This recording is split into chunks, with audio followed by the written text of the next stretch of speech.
This is the coolest job ever. Yeah, here we go. It's gonna be one fun ride.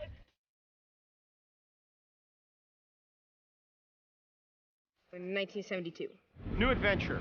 There were some things that had to stay the same, right? Something had to go over that wall. David Durango goes over for something altogether different because he loves the girl. They're bringing in girls into the story. That's really good.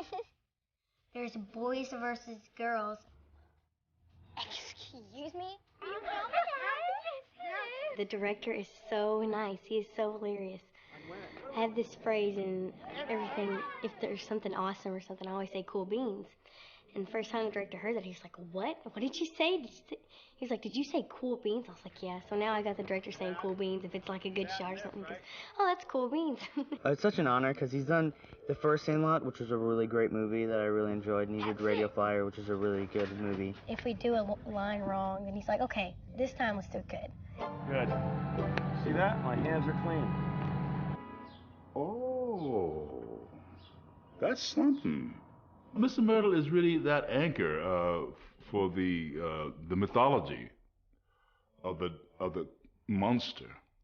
I'm what anchors him to reality, and I'm just an old guy who's blind. How incredible is that guy? He comes in, he is who he is, and he's just perfect. All I can count for is I have a big dog, and the dog is imagined as a monster, and that's really what attracted me to the script. How vast is a young person's imagination? Mean old man that raised up dogs to eat kids. You believe that nonsense? It's amazing. Like, this is my first movie, and then there's this big star. James Earl Jones comes, and I'm just like, whoa. Steve Garvey had Steve Garvey in this movie. How great's that? God, I grew up going to his games and watching him. Oh, the early 70 Dodgers were just, and there he was. I couldn't believe it. He looks exactly the same as he did in 72. How do you figure that? Oh, just tremendous acting talent, but I just had to play baseball. I mean, Harrison Ford and I could have been parallel, or Costner with all his movies. And something like this is kind of a natural for a guy from my era to play the coach in it. Right here's the pool where me, Tarkel, Max, and Brett all fell over. We were chasing after Johnny and we fell over into the water, which we didn't know the pool was there. It was a lot of fun. This is the patio where we spent a lot of our time thinking about how we're gonna get the shuttle back. Over here is where we dug a huge hole trying to go underground over to Mr. Myrtle's backyard. And then the dog chases Mac back up, so we had to put this down to hold the dog from getting up to us. And the dog breaks that. Over there is Haley's dad's workshop, where he made the shuttle that Johnny stole and took over there and launched. Cool thing about this, that if you look, there are like 1, 2, 3, 4, 5 locks on this door.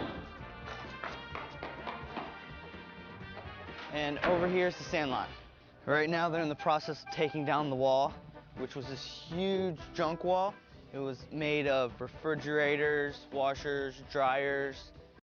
Over there is the dugout that the girls had Johnny make all pink and orange and girly, which none of us liked. And that right there is the shuttle that Johnny set off when he wasn't supposed to. Like over here is Mr. Myrtle's backyard where the Great Fear lives. And if you look up, that's where we had the cat come over the fence and come down. And when the cat was over here, the Great Fear scared it so much that all its hair flew off of it. And it came back and it was a bald cat. And if you look right there, that's the hole that we sent toys down there to come and get our rocket, which is right over here. And this is big anchor that they use to keep the dog held down for all the bones from the dog eating. And they used to have a chain coming out through here that they had colored. It was actually a plastic chain, but they colored it so it looked like it was real metal. And if you look down in there, there's a black tarp, so you can go through under the house. If you go up here, that's where Mr. Myrtle is. It's locked. Nope, can't get in there. We'll try to go around the house.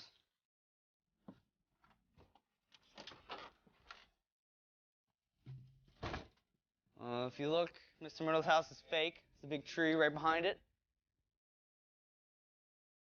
Look in there.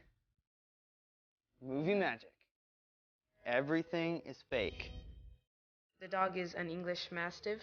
It's like this mutated, insane Bigfoot dog. I met the dog who plays it, and the dog is really, really big. Like, I went past a trailer one time where the dog stays, and it was sleeping and it was snoring. It sounded like a bear inside the trailer. My son's in the picture. Hi.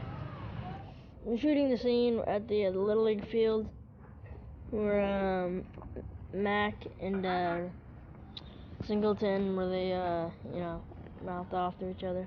You guys bring your sisters to watch some real ball players? Shut your mouth, Singleton. Actually, they're here to watch me wipe home plate with that mop you cut your hair. Yeah, this is all I wear. I'm actually like really dirty. And I'm about to get dirtier because they're gonna like splash me with mud. The dog runs by and we freak out, and then the rest of the team runs by and we get splashed with mud.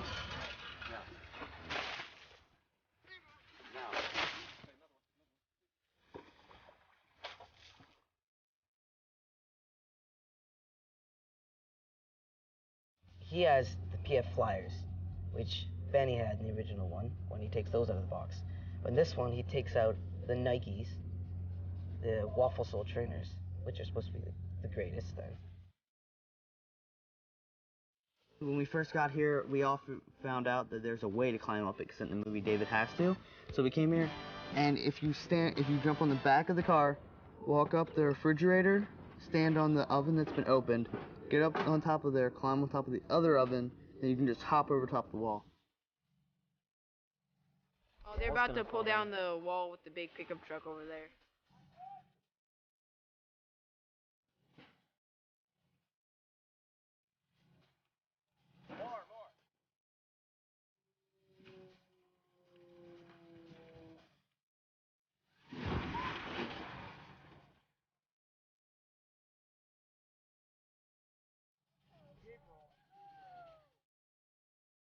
Oh yeah, we ride bikes a lot in this movie, and my bike is so cool because my brother is always with me, so he was side hack on the car that's been like stuck on there. Has carpet in it, has a bag for everything back here. It's just the coolest bike.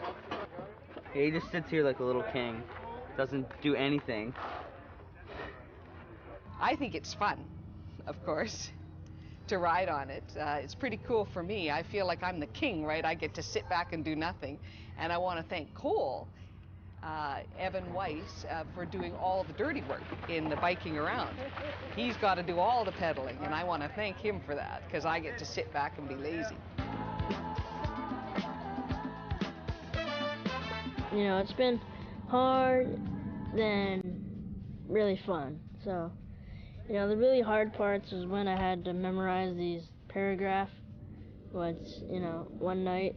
They beat me with baseball bats a few times, but that was just in good fun. This is what you do. I mean, you go out and you grab kids out of the house and you go play, and sometimes you play baseball, and sometimes you get into mischief, and that's what this movie is all about. You play a little baseball and you get into mischief.